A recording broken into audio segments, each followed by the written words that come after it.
All right, so here I'm going to be giving a rather broad overview of some profound transformations in the history of religion. As we saw in a previous video, I talked quite a bit about the nature of religion, introducing you to some of the key elements that make up religion. And one thing that I emphasized is that religion is rooted in human experience, that its very origins, its very essence, its source is primarily of an experiential nature. That then it gets translated into various doctrines and beliefs, practices and rituals to become institutionalized and becomes this objectified thing that we call religion. So keep in mind the distinction between religion as a phenomenon, its essence, from religions as the institutionalized forms of that essence. I like to think of them like packages.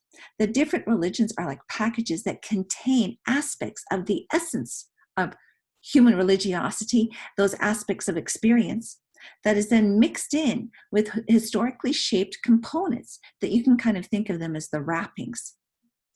So religion primarily addresses, as I mentioned in that previous video, realities of a trans-empirical nature. And these provide the larger context for human existence. This is a key idea in religion, is that those other dimensions of reality, those spiritual dimensions of reality, they provide the context for this physical life on earth. And so we find throughout history, nowhere has there been a human community, a human society that has existed without religion. It is unbelievably universal. Excuse me. So in line with an article that you are to read, I will kind of use some of the language that's used there, coming from Karl Jaspers, who noted that there was a period in the history of religion that he called the axial period, where the world religions, most of them were born. A very creative time historically from about 800 to 200 BC is what we find here.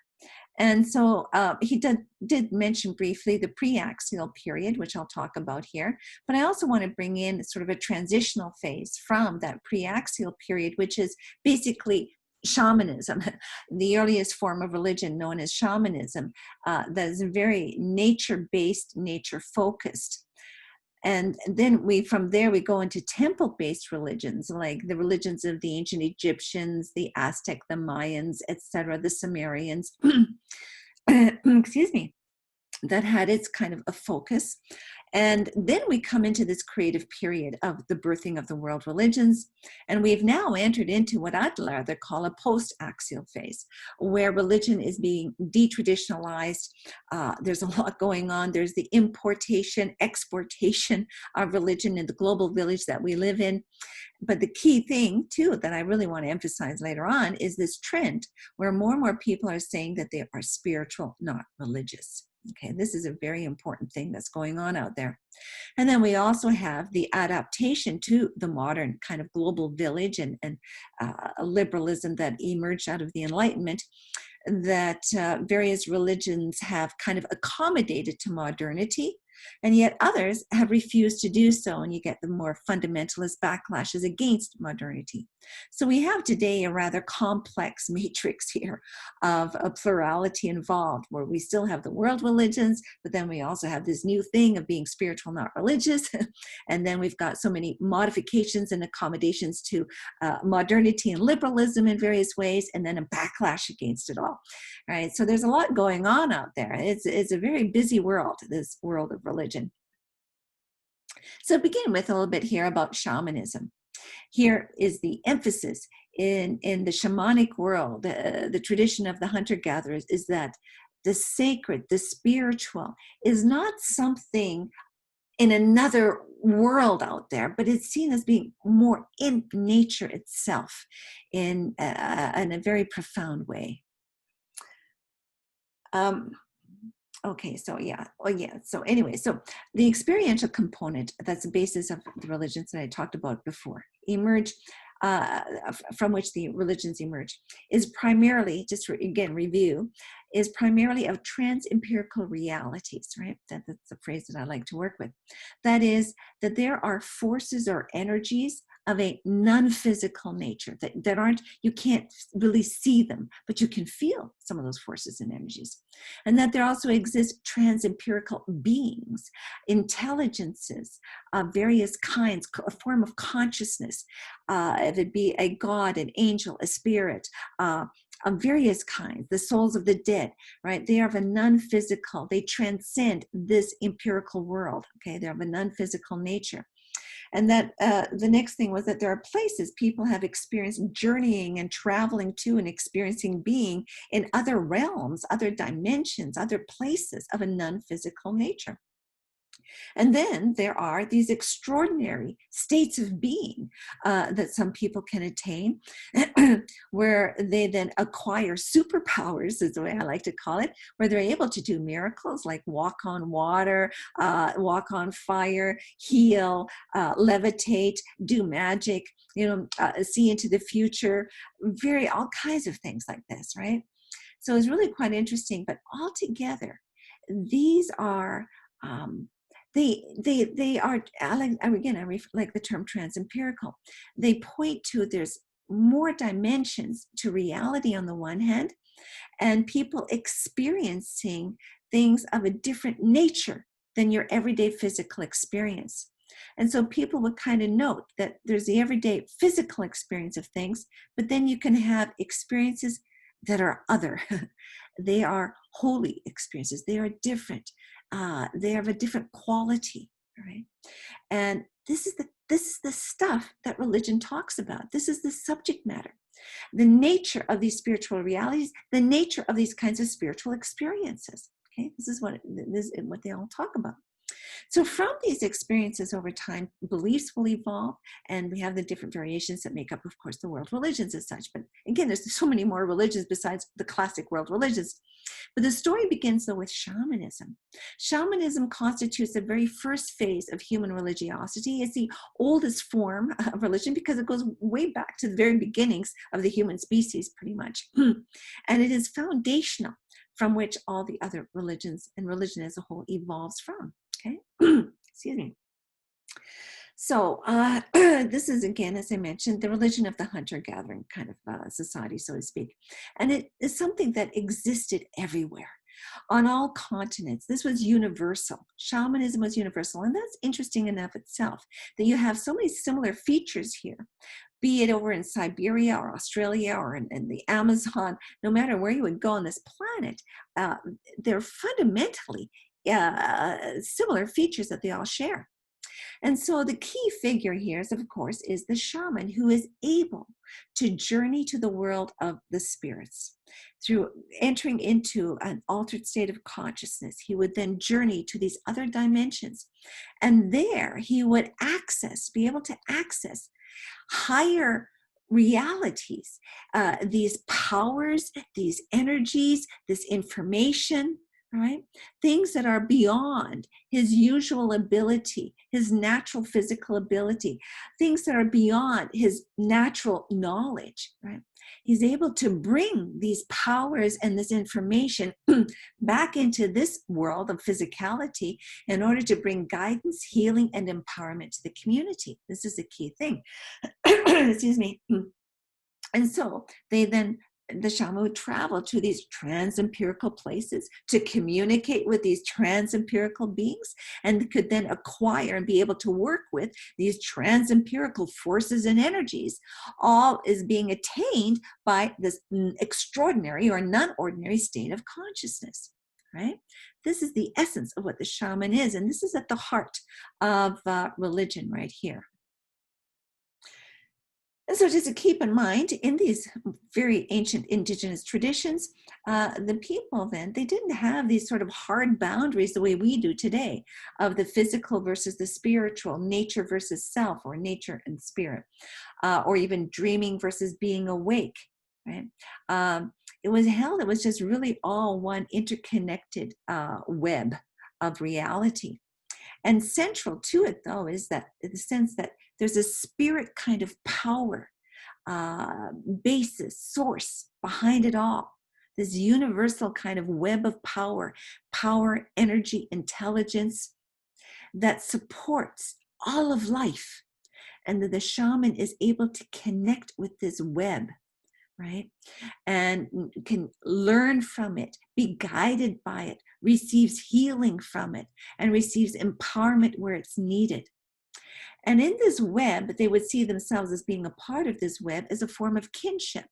And that's why, if you go to any kind of indigenous gathering, they would say this sort of thing of, they would refer to the trees as the one-legged, we humans are the two-legged, and then you've got mammals that are the four-legged, and then the winged ones. They are all my relations. They refer to them all as relatives, and that humans are just a part of this larger web of a sacred life. And so then, for a lot of their work, the shaman would then wear, excuse me,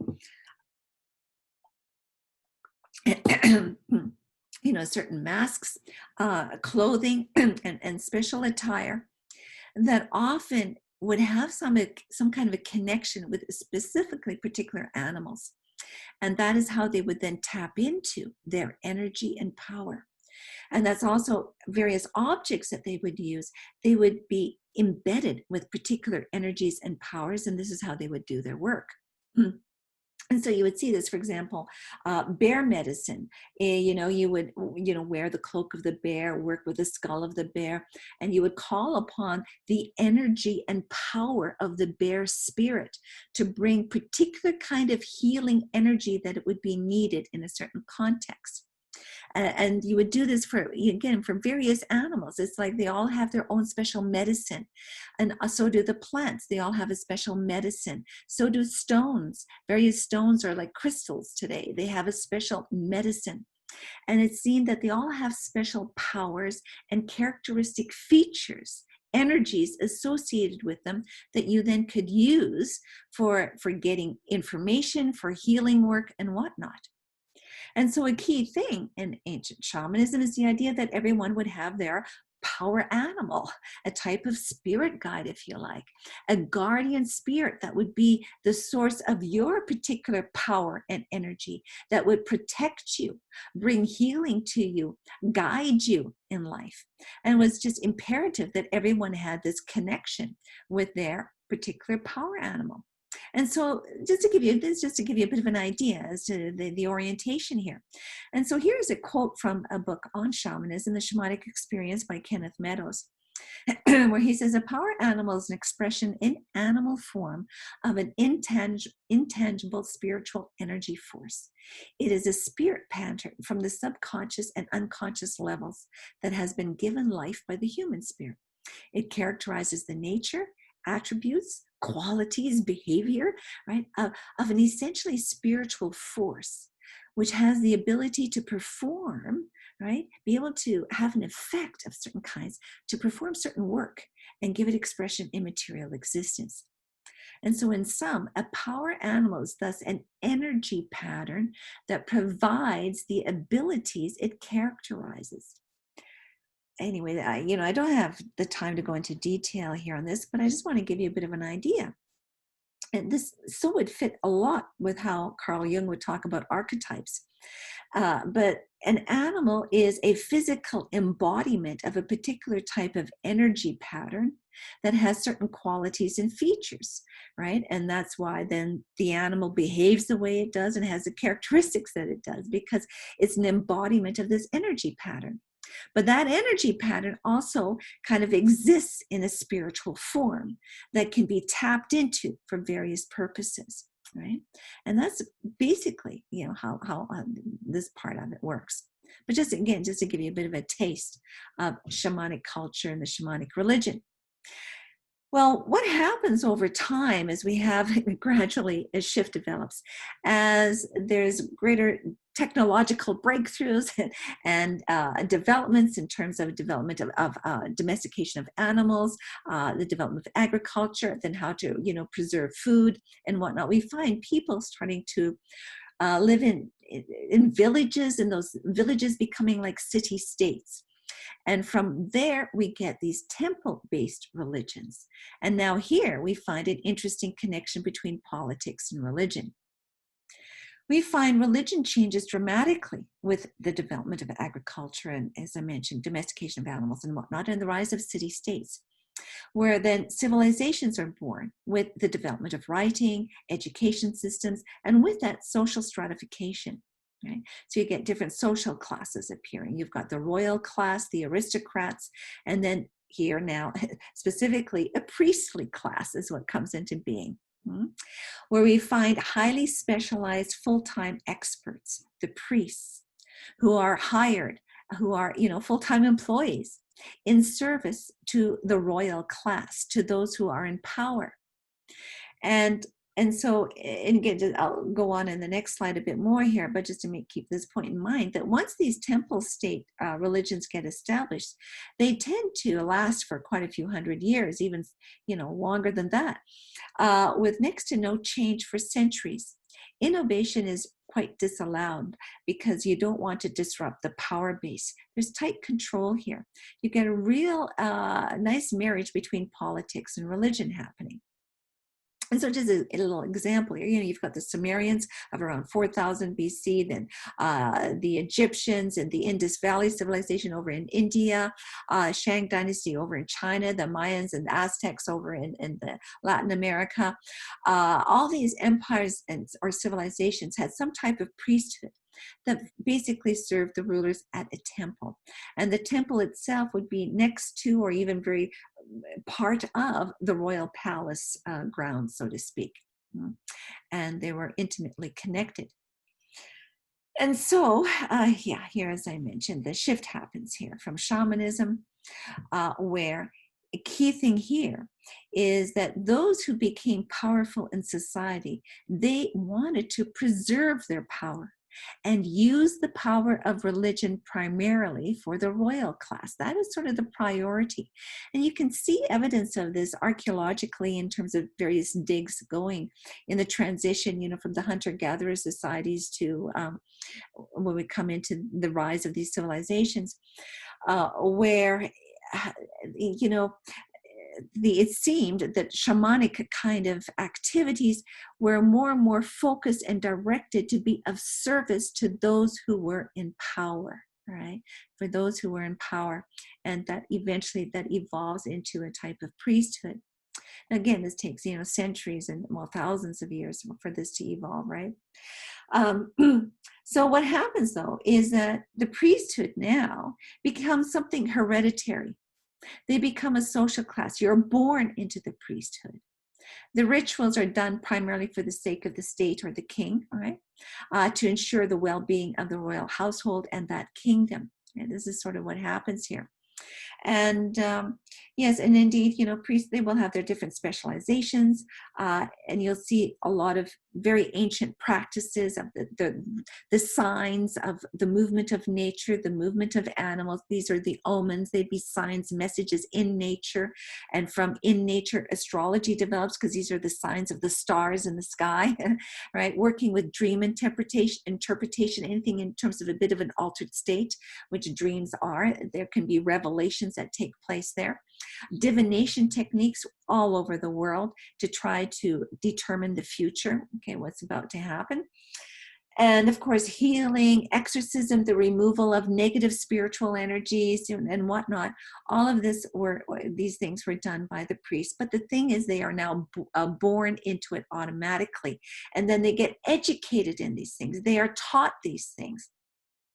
Whereas in a lot of shamanism, it wasn't, it was something that you'd have to have some kind of experience that would indicate you had the ability of journeying to the world of the spirits.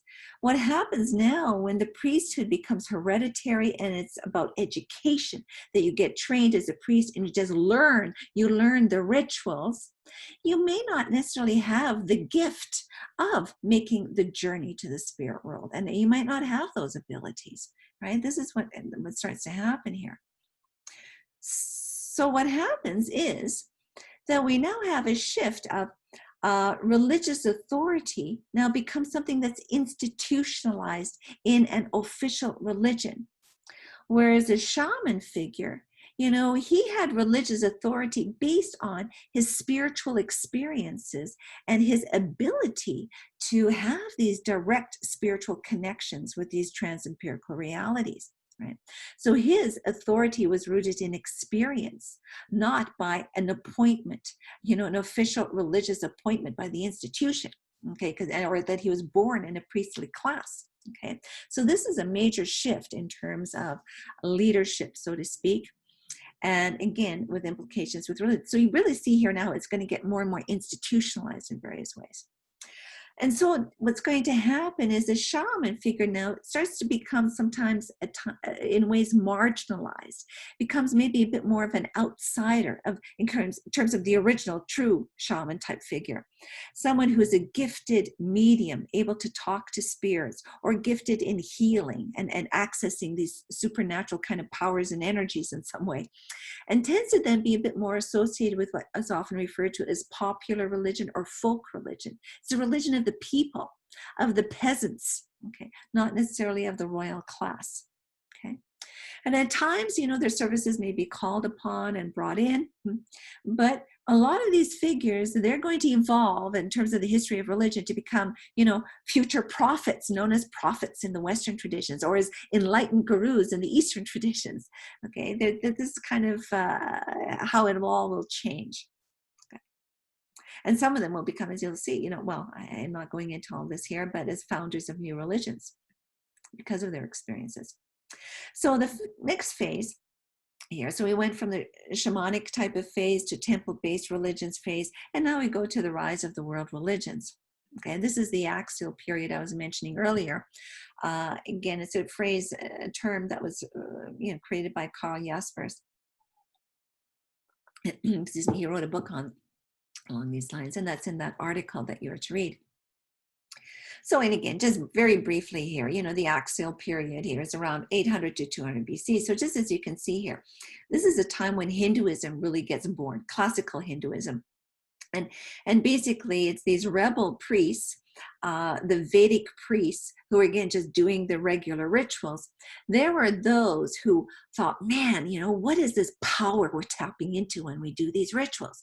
I don't want to just be mindlessly doing these rituals, right, for the sake of the community and the king, to make sure the rains come or what have you. But these rebel priests thought, I want to understand the nature of this power that we're tapping into. And not getting into it here, but out of that, they will come up with all kinds of new understandings, interpretations, ideas that's going to give birth to what's going to become central to classical Hinduism. And they basically are rebels that challenge the establishment in ways. And we're not content with the old official religion, so to speak. And they give birth to Hinduism as we'll get to know it. And then in that context, we'll have both the Buddha and Mahavira. And again, these are two figures who rooted on their own personal experience in their quest for truth and enlightenment, to understand the nature of reality, the nature of suffering, why we die, why we're born, how it all works.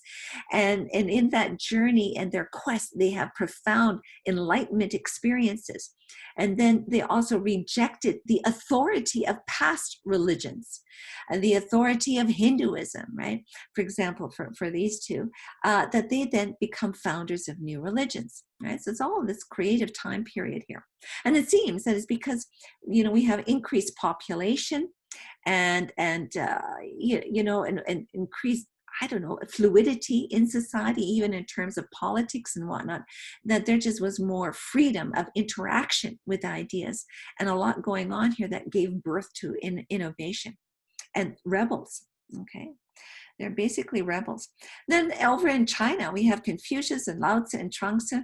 And Lao Tzu and Chuang-Tzu, they're sort of associated with Taoism. Lao Tzu around 600, Confucius was at around 500, these are all BC, and then Chuang-Tzu around 300 BC. And again, they were questioning and challenging the status quo in their times. And basically for them at that time, it was corruption, political corruption. And they provide what they felt was a solution to the times and had their own different kind of perspectives on that. Then when we come to the West, with respect to Judaism, we had around this time period, around 600 BC, we have the Babylonian exile, where Jerusalem and the temple was destroyed, and many of the upper class Jews were led away into exile into Babylon. The Babylonians were ruling. They're the ones that destroyed the temple of Jerusalem and whatnot. And in that chaos is where they then, through their interaction with these foreigners, is where they really gave birth to their tradition, in the sense of making sure it would not get lost, that they started to collect all their scriptures and their writings, and forge their own unique sense of identity and belief system out of that matrix, in a sense. And you also have during this time the role of prophets. Okay, the prophets is keeping, but these are all big, long stories. We don't want to go into all this. But just to give you an idea, this was a very creative time in terms of the birthing of some of the major world religions. And of course, Christianity and Islam come out of the whole biblical tradition, beginning with Judaism. Okay.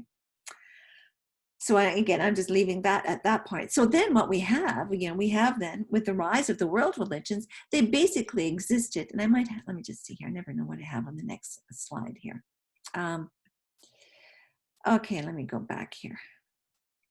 Yeah, we have the world religions developing in different regions, and then basically becoming dominant in their given societies, with Hinduism pretty much dominant for a long time over in India, Taoism, Confucianism, at times Buddhism coming in there as well, becoming dominant. Buddhism definitely dominant in Tibet, for example, and other countries, and then for Judaism, what becomes known as Israel, and later on Christianity with Europe, and Islam in the Middle East. And so basically the various world religions were dominant in certain regions, and they then the political system at the time would support the religion, and the religion would support the political system, and it would basically be rather coherent in the cohesive society. Because people do need that sense of coherence, of a shared belief system, a shared values, shared ethical precepts that they follow. That's the basis of the legal system. And this is where religion has always played a key role in providing that kind of social cohesion, right, by a collective kind of worldview. So we find that in place for, again, thousands of years, really. And then we have now a major shift when we come into the Enlightenment in the West. So some major changes to religion here in this modern period, and two key things. First of all, the impact of the Enlightenment. And the result of that is the secularization of society in the West, which means sort of the separation of church and state. That then also included a commitment to religious freedom. And religious freedom then allowed for the situation of religious pluralism. So many religions, everybody's welcome here. All religions have the right and freedom to exist here in the West, right? And that still isn't the case in all countries. And that then leads to what's the crisis of legitimation. Why should I believe this one as opposed to that one? Because, we no longer have the monolithic kind of context. And so that has given birth to this trend that's very much in vogue these days of being spiritual, not religious. Right? This is where we're at today. And I'll go into all of this a bit more. And then another factor that comes into play here is mass migration, both, religions being exported through colonialism and then imported through migration. We have then global economies and the internet, all this going on, and where religion is increasingly finding itself cut from its traditional roots. And so, say, a Muslim coming from the Middle East, but still wanting to wear traditional clothing here in America, how far do we go with holding to the old traditions or not? Right? How much are we willing to let go of in terms of the cultural kind of packaging from, thousands of years ago? So you have these sorts of things happening in terms of religion kind of gets somewhat unpackaged and repackaged and whatnot in this context. And then how much accommodation is there to modernity? How liberal does that religion become?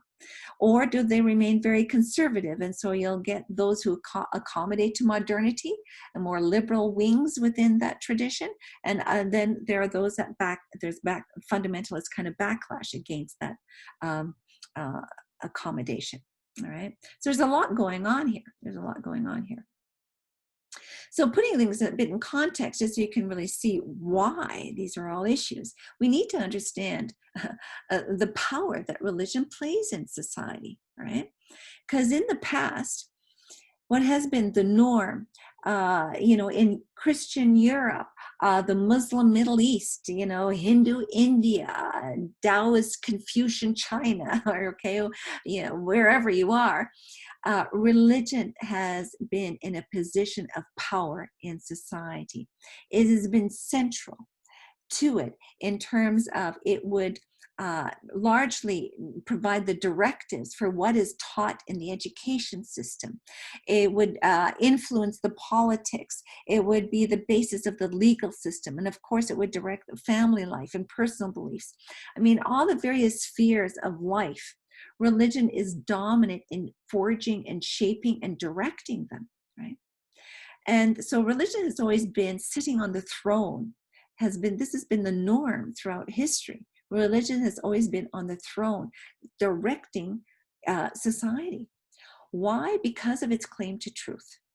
Okay? This is a key thing, is because religion claims to present to humanity the truth about life. Why? Because the information that's been brought to us through the various religions is believed that the teachings here, the teachings in all the various holy books, and all these religions have their holy scriptures.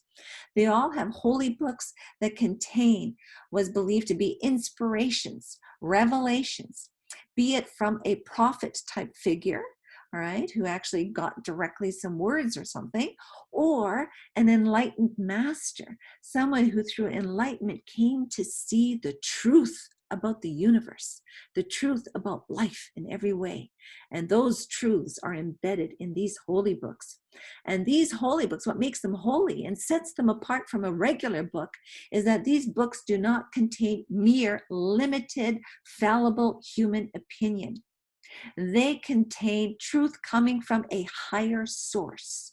They're coming from this higher intelligence, from these trans-empirical realities, okay, that they, this is where they're coming from. They contain this kind of information. They're from this higher source. And this is what has given them, and this is what has given religion, its power, right? It's claimed to have the truth, and therefore it has the authority, right, to be in this position of power in any given society. And so this is what's been the norm.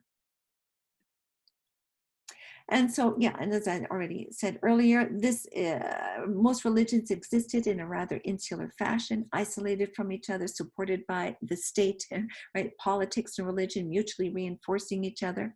And the authority of religion wasn't drastically challenged, but instead was always supported and used by those who were in power. But this now all changed with the rise of the Enlightenment in the 1700s. Its impact was to undermine religion's authority and reduce its power in society, restricting it to the private domain. Right, this is a huge thing. Religion gets kicked off the throne and no longer is central in its position of power. And it can only have power over your private life. That is, if I personally choose to follow this religion, then it can have power over me. But no longer is it to dictate in the public domain. No longer is it to be taught in the schools. No longer is it to direct what's going on politically. No longer is it to be the basis of the legal system, et cetera, et cetera, et cetera. Okay? All right. So why? Because no longer is religion to dictate what constitutes the truth. Because this is what happens. In the past, when people asked, how do we know what's true? How should we live? What's right? What's wrong? Ta-da, they would look to religion for the answers. And so, well, let me just go to the next slide here. Because what happened in the West is we went from the age of faith to the age of reason, right? And generally speaking, it develops here in the 1700s. In the age of faith, you would have faith in the revelation, faith in the holy book, the Bible, as a revelation, okay, as the word of God, that I believe this, and that's how I know what the truth is. I look to the Holy Scriptures, through which the church tells me how to interpret it, what it all means, and what it says, and that is what I'm expected to follow, okay? Well, this gets challenged here, where intellectuals increasingly start challenging religion's claim to truth, and increasingly start asserting that no, it is science and reason that is to bring us to the truth, not faith in a revelation. Okay, this is the key thing, what goes on here, right? Science and reason is what brings us to the truth. And this is how then religion got dethroned from its position of power, and we have the beginnings of the secularization of Western society, right? Where we, again, separate church and state, separate religion and politics, and here is always the great divide. To whom and what do you give the ultimate authority? In science or religion? And you get this whole, battle between science and religion over the claim of truth, right? Okay. So now with this, though, with that happening, there's a commitment that there should be freedom of thought, right? With the state no longer supporting or endorsing any one religion, right? It is now committed to a freedom of thought, a freedom of belief. And therefore, that also implied a freedom of religion. And therefore, with freedom of religion, that means religious pluralism becomes the norm here. And that's the situation we have here in so-called the West, right? Where we have all religions are free to exist here without any persecution. And that's still not the case in a lot of countries in the world, okay? We have the greatest freedom in the world here in the West. Excuse me. But then what comes out of this is a big issue for people today. When we have next door, we'll have a Hindu temple here, a Sikh temple there, a mosque over here, the Jewish synagogue over there, the Hare Krishnas over here, this Buddhist over there, and there's various groups and sects and all kinds. And you think, and they all believe and claim to have the truth. Who on earth are you going to believe? Right? Creates a crisis of legitimation. Which religion is truly legitimate in any kind of claim to truth? What are you to believe? Well, now it's all up to you. You have the freedom of choice, the freedom to choose. And this is the situation for people today. And the result is that people find it difficult to commit exclusively to any one religion alone as having the whole truth. Okay? And so the trend is that people are saying more and more all the time that I'm spiritual, not religious. They're avoiding any kind of commitment to any one particular religion. So instead, we're finding people are very eclectic. They create their own spirituality. It's a self-constructed spirituality, and it's very inclusive. It can include all kinds of stuff, okay? And it's your own personal preferences, your own personal choices that will determine what will make up your own spirituality. So it's a type of spiritual smorgasbord. Okay, you kind of go around and you think, oh man, I want to do a little bit of yoga here, a little bit of Buddhist meditation there, and maybe do a little bit of shamanism over here. And, people just dibble and dabble and pick and choose whatever they would like. And so it's something very fluid, very flexible, a lot of diversity, right? And some things will be kind of like a hot trend for a while, and then it kind of passes. It'll be like a fad, right? And kind of, people not into it so much anymore. And then it'll be sort of, something else becomes the latest fad. So it's very fluid this way.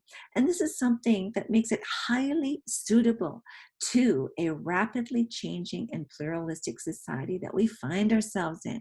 Okay, and it all together is kind of making up, has become a type of contemporary folk religion.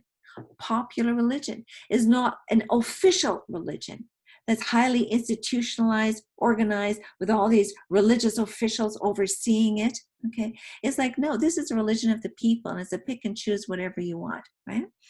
So it's really quite interesting what's going on. Hopefully this all makes sense to you guys what I'm referring to. Yeah. So where did this all how this kind of come about? Oh, yes, we had this sort of shift, as I mentioned, in terms of the secularization of society. But what really kicks things off are events from the 50s to the 70s. Yeah? The birthing of the whole counterculture. And it begins with a lot of social activism. And here, I'm don't go into too much detail here, right? But we have Martin Luther King launching the civil rights movement in the 1950s, which gained a lot of momentum. And then John Kennedy, introduced new legislation to support equal rights to racial minorities, because again, people don't realize how bad it was back then, where there was outright segregation in the Deep South. There were universities that no blacks could attend, churches no blacks could attend, a lot of cafeterias that the blacks would sit here, the whites would sit there, same thing in the bus. There was all sorts of things going on here that people don't really realize today. And so here it was a huge movement and a successful movement bringing that to an end. So the Civil Rights Act passed in 1964, that to prohibit any kind of discrimination based on race. So you have this social activism kicking off here with Martin Luther King, but then it spreads with women's rights, gay rights, animal rights, all the call for social justice and equality. All kinds of social activism takes place here, all right, beginning in the 50s, continuing on through the 60s and 70s, and well, I can say in some ways even still today. So there's a lot going on. So you had all that social activism happening, okay? And with it, it was challenging the establishment, challenging the political establishment, the religious establishment, the cultural status quo of mainstream society, right? Then you also have the whole psychedelic revolution happening at this time with the discovery of LSD, okay, lysergic acid. And Timothy Leary here, he was a key component in this, along with many others, but he was a psychologist at Harvard. And to make a long story short, he really got into LSD and he started to promote it as a type of spirituality, as a fast track way to enlightenment, that you needed to alter your state of consciousness, right? And to shift consciousness, to attain a higher new consciousness. So you have this interest now in altered states of consciousness, right? And again, this is all a huge thing here. And that's a picture of him getting arrested. Well, then you also have at the time in the 60s a major change in the immigration policy. The Oriental Exclusion Act gets rescinded in 1965, and this allowed now for large immigration from Asia. And this is when a lot of spiritual teachers and gurus come over here. Okay, where you have Swami Prabhupada, the leader of the Hare Krishna movement. We have over there to the right is Maharishi Mahesh Yogi with the Transcendental Meditation, and down below here is Yogi Bhajan with the Healthy, Happy, Holy Organization, okay, and many others, right? And so this comes into play. So when you get the combination of people experimenting with altered states, and then they would go and they would listen to these spiritual teachers from the East saying that, oh, dear people, we are one with the universe. God is in me, God is in you, God is in all of life. And it's like they could relate to it because of their LSD experience. They got a taste of some of these things. And I don't want to go into all this detail here, but just to give you a bit of an idea. And then you got the whole Beatles thing, and just a whole mass movement got birthed here. And you can see on the left, the Beatles began wearing, a suit and tie in their first album with their first songs. And then to the right, the impact of the whole psychedelic scene, right? And the colorful clothing and the whole new wardrobe and fashion, hair design, and everything that changes. It just kicks off a massive movement of the counterculture, the whole hippies scene here. And here you've got 1967 in January. This is a very famous kind of be-in Haight-Ashbury in San Francisco, followed by the Summer of Love, right? A lot going on here. And here you have Woodstock, and look at the huge crowd there. 400,000 people gathered for music and peace, right? Saying make peace, not war. Again, protesting Vietnam War is a huge thing in all this. A lot going on here, but it was revolutionary, calling for a revolution, but a revolution that was not just a social revolution, it was also a spiritual revolution. calling for a different paradigm, a different way of understanding spirituality, a break away from traditional religions the way they always had been, right? And very much promoting really what I'd like to think of it as a contemporary form of folk religion or popular religion. And what also fed into this, that was all very popular at the time, was exploring the paranormal, right? Exploring spiritual experiences and teachings of an esoteric nature known as the occult. Right? And here people exploring reincarnation. Wow, can I discover my past lives? Channeling. Wow, can I talk to other entities and spirits out there? Can I astral travel, have my soul journey and leave to other dimensions, i.e. like shamans, right? Psychic development. Can I see into the future? Divination practices, working magic, making, healing people magically and doing, shifting reality, all kinds of things. People are fascinated with this, right? And believe that indeed this is the dawning of the age of Aquarius, that this is a major pivotal point in human history, the birthing of a whole new spiritual awakening. And that's where the term the new age came in, because it's tied in also with astrology at this time, okay? So you had a lot going on here at this time. And also an emphasis on healing. We need to heal the planet. We need to heal the society. We need to heal ourselves. And so there's an emphasis on holistic health, right? Mind, body, and spirit, eco-spirituality, and then an interest in paganism, Wicca, and shamanism. All this stuff kicks off here through the counterculture. So we have here a huge birthing the new of the counterculture, of a whole type of new spirituality. And so the thing is that because the counterculture was not just it was a social movement as well as a spiritual movement, that aspects of it also birthed a type of new religion, but it's not religion in the usual sense. It's a type of folk religion. It's not official. With official religions, you have one holy book, official priests that are running it, official organizations that oversee it, buildings that you go to on a regular basis, right? You don't have that here. It's the religion of the people themselves. It's a totally different ballgame.